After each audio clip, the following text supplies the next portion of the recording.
Kadampuzha AUP സ്കൂളിൽ വിദ്യാരംഗം കലാസാഹിത്യവേദി എഴുത്തുകാരനും ദേശീയ അധ്യാപക അവാർഡ് ജേതാവുമായ മോഹനൻ മണ്ണഴി ഉദ്ഘാടനം ചെയ്തു. കുട്ടികളിലെ സർഗാത്മകത വളർത്തുന്നതിനുള്ള പ്രവർത്തനങ്ങളും കവിതാലാപനവും അടങ്ങിയ ക്ലാസ് വിദ്യാർത്ഥികൾക്ക് വേറിട്ട അനുഭവമായി. പ്രധാനാധ്യാപിക കുഞ്ഞിമ ടീച്ചർ അധ്യക്ഷത വഹിച്ച ചടങ്ങിൽ വിദ്യാരംഗം കലാസാഹിത്യവേദി കൺവീനർ അപ്സര ടീച്ചർ സ്വാഗതം പറഞ്ഞു.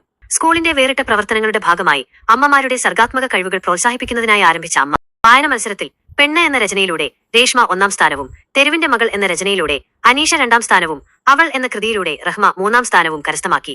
വായനാവാരത്തോടനുബന്ധിച്ചും മറ്റു വിവിധതരം മത്സരങ്ങളിലും വിജയികളായ വിദ്യാർത്ഥികൾക്കുള്ള സമ്മാനദാനവും ചടങ്ങിൽ നടന്നു.